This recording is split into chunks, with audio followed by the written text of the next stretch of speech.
Welcome to today's show, where I'm going to be talking to you about why I believe that it's possible that we are currently in the early stages of what could be a golden era in the heavyweight division.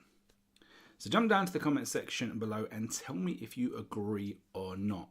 But hear me out first and listen to the full show to hear why I believe this is the case.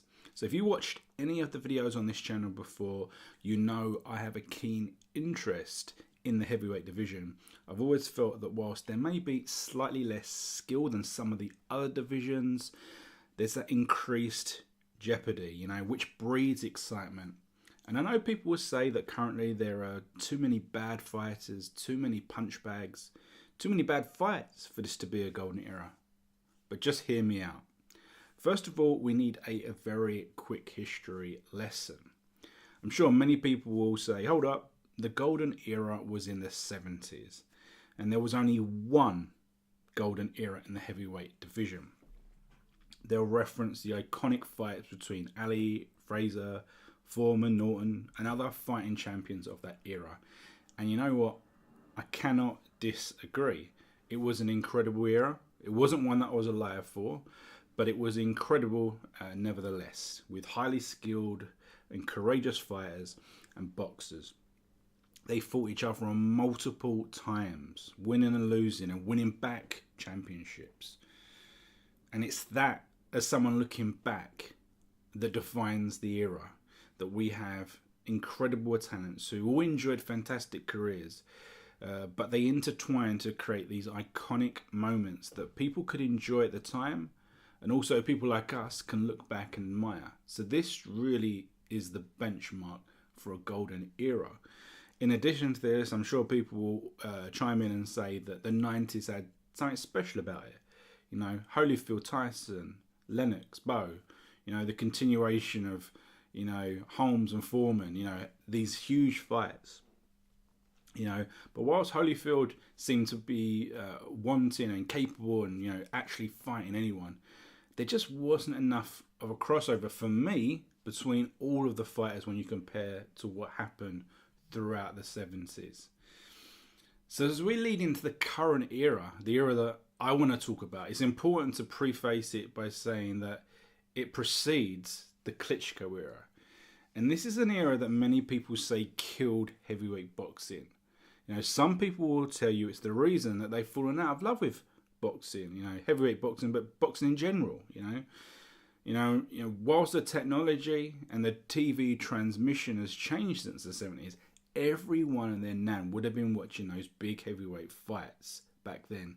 This wasn't the era. This wasn't the case, for any of the Klitschko fights. People were not watching those fights. The two brothers came along at a time when, the greats of the 90s were basically done. They then proceeded to take on pretty much every single contender and systematically take them apart or render them unconscious. But let's be real, from 2006 onwards, Wladimir fought 10 undefeated opponents. So it wasn't for a lack of game opponents that the division was dying.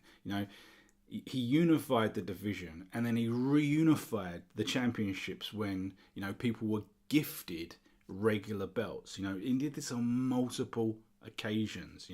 Vasyl was doing the same thing, stopping almost every contender, and he only lost twice. And technically, he will say he was injured. It was an injury stoppage, an unfortunate stoppage rather than anything else. The biggest shame, and possibly what kind of reduced people's interest, was that we had these two phenomenal champions and they never fought each other. But you can't blame them for that. And because we never saw anyone being capable of toppling these guys, we never saw any rivalries be created. We never saw any matchups that warranted rematches.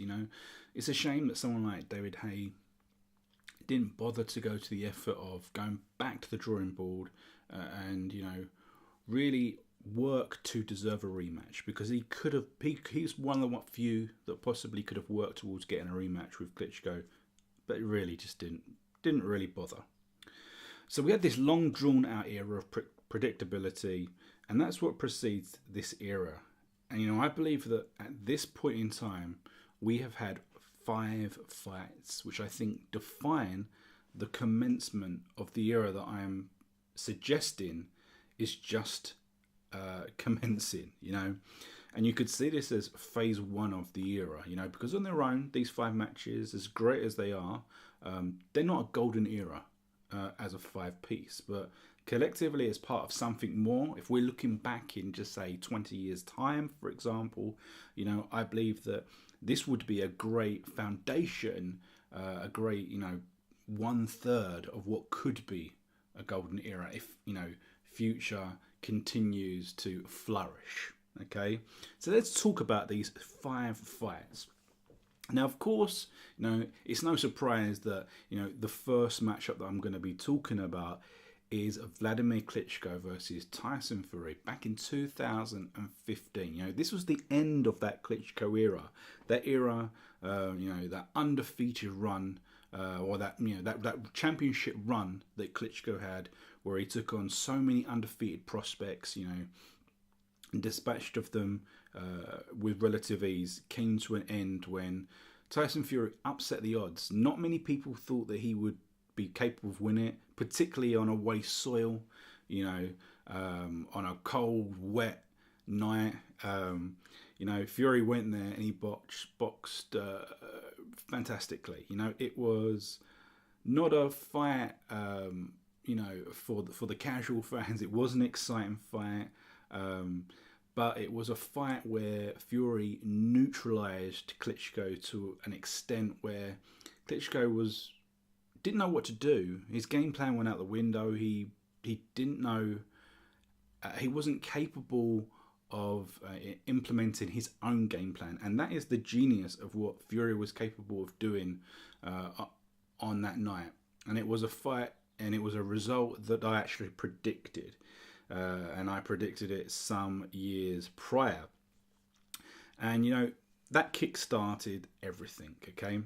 We then move on to the second fight in this 5-piece, and that is Anthony Joshua versus Klitschko. So I say Klitschko, the end of the Klitschko era was over.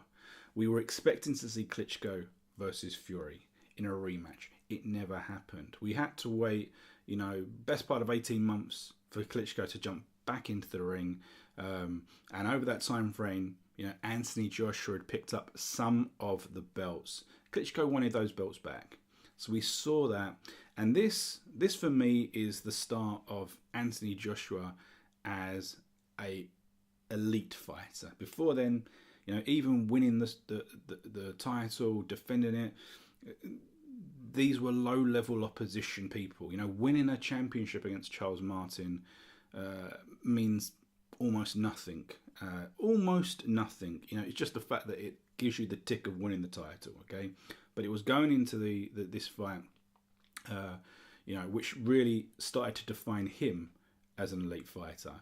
And this was a brilliant spectacle. Both were dropped, and then Joshua gets the win. We saw that Joshua had something about him, to ride, to take that damage, to be able to come back from adversity. We saw a few things that we'd never seen from Anthony Joshua, and that is why that's in here. The next one is a fight from this year, and it is Deontay Wilder versus Ortiz. This was actually Deontay Wilder's 7th defense of his WBC belt, but it was the first fight on his CV of any note whatsoever, in my opinion. And what we have to remember about this fight is that Ortiz could have won. Wilder was saved by the bell, and had the round been any longer, it's possible that Ortiz would have stopped Wilder. But Wilder, he went through that adversity, composed himself, and he dropped Ortiz multiple times, and he also got a great stoppage to add to his record. And that's a credible win. Whilst I've never been the biggest fan of Ortiz, I think, he clearly showed, in defeat, in my opinion of him, actually rose. So I think that's an interesting fight. It's an interesting fight for the future development of Deontay Wilder. Next fight on the list is Joshua versus Povetkin. Now, this isn't a fight that anyone will really be talking about in 20 years' time, but why this is interesting is because it builds upon the qualities of Anthony Joshua. As I said before, Joshua versus Klitschko, the most important fight in his career, the best opponent in his career, the first opponent that really came and was game. And Povetkin was the same. Povetkin, a champion with multiple defences to himself, only ever lost to Klitschko. A top level opponent, someone who I thought would come and give Anthony Joshua problems, and he did. This was a great fight for the duration, and it was a significant increase in competition for Anthony Joshua. But again, he managed to get the stoppage. Now, we're going to round up this 5-piece, list of matches that I believe are the beginning of this golden era by discussing Deontay Wilder versus Tyson Fury, which just took place last week. This was a draw, and it was a very close fight, similar in the sense to the Wladimir Klitschko versus Tyson Fury, because of the level of output. Statistically was quite low, and if you're going to really grind down to the amount of punches thrown and landed, there wasn't a great deal in it between Deontay Wilder and Tyson Fury. But watching the fight, it was clear, that Wilder was struggling. He was chasing Fury around the ring. He was throwing wild shots. Fury was making him miss, and Fury was landing nice, clean combinations. Okay, but as I say, the statistics tell us that it was a fairly close fight. We also saw 2 knockdowns. Deontay Wilder managed to get those 2 knockdowns, and the second has to be one of the greatest recoveries I can remember. I can't remember someone being knocked down so heavily and still making the count and being able to compose themselves in a fashion to actually go on and comfortably win the next round. There will be people out there that will say, "Oh, Tyson Fury, he didn't make the count," and we've seen all these videos about it talking about, "Oh, he didn't make the count." But the fact is, for me, you have to have the discussion about whether it is a 10 count or is it 10 seconds. Is it 10 seconds or is it the referee's 10 count? So it isn't technically 10 seconds, it's the count of 10.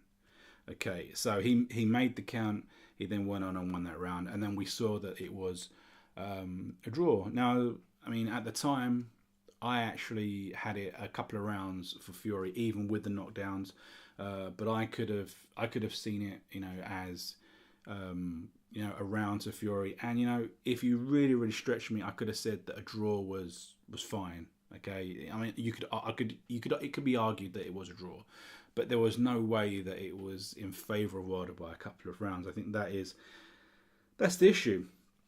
So these fights collectively for me demonstrate what I think will be looked back on as the start of an iconic era for the heavyweight division. They're 5 of the best fights, or the most intriguing, or the most interesting fights of the past 10 years. They have the most weight to them. And we currently have 3 undefeated world champions that are all in their prime, who potentially have somewhere between 2 and 7 years of activity, depending on the personality of the fighter. Which as you will be based on the results. The biggest obstacle that we have here is the retire if I lose mentality that started to creep in around 20 years ago. Now, I mentioned that losing and working back into contention and winning titles back is what defines the 70s, really. That golden era. It's something that wasn't quite there in the 90s, and it's potentially what could completely ruin the current crop, and will tell us that the current crop never was a golden era. If AJ or Fury or Wilder, if they lose once, will they call it a day? They're all multi-millionaires. That's the difference. And coupled with boxing politics and the difficulty to even make these fights in the first place means that rematches are even harder. It's definitely possible that moving forward that, at this point in time when I record this, there may never be any more matches that involve Tyson Fury, Deontay Wilder, and Anthony Joshua. They may never meet. We may never get that Fury Wilder rematch. We may never see Wilder versus Anthony Joshua. We may never see a British matchup between Joshua and Fury. We may never see these matches, and that would be an absolute crime if we never ever see. But it's entirely possible. So following Tyson Fury's win over Wladimir Klitschko, the game completely changed. It opened up opportunities for others, opportunities for the likes of someone like David Haye. He should have grasped it. He didn't. And then we entered an era where, the key players, were not quite there. They weren't quite there. Deontay Wilder 2 years ago was a champion, but, with no real credibility. Anthony Joshua was green. He didn't even really deserve a title shot. Tyson Fury kind of went off the wagon, and then the people that were there and thereabouts that were being involved in championship matches, Browne and Charles Martin and these sorts of guys, they did not deserve those shots. So we were in a bit of a grey no man's land, the division. But these guys, the key players, have now coming to fruition. And that's what's really, really important.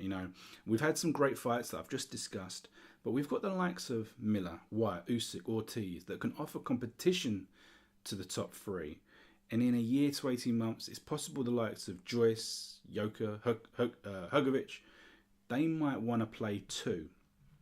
Okay, and add to this, this much larger era that we actually have. Okay. Now, I know there are people out there that will say, as I said at the start of the show, too many bad fighters, too many punch bags, too many bad fights for this to be a golden era. But I'm not talking about every single fight. I'm not talking about every single fighter. I'm highlighting specific fights. Go back to the 70s. Was every fight in the 70s in the heavyweight division a classic? Was every opponent that Ali fought, that Fraser fought, that Foreman, did every opponent they fought in the 70s, were they world class? Did we always get great matchups? The answer's no. So you can't look at it as a whole. You have to be selective and assess what counts, what contributes to providing this. How great would it be if we see a Fury and a Wilder rematch, early next year, with the winner taking on AJ, and then the loser taking on the likes of, Miller or Usyk, before getting back into the mix, in 2020 with a guy who does have all the championships.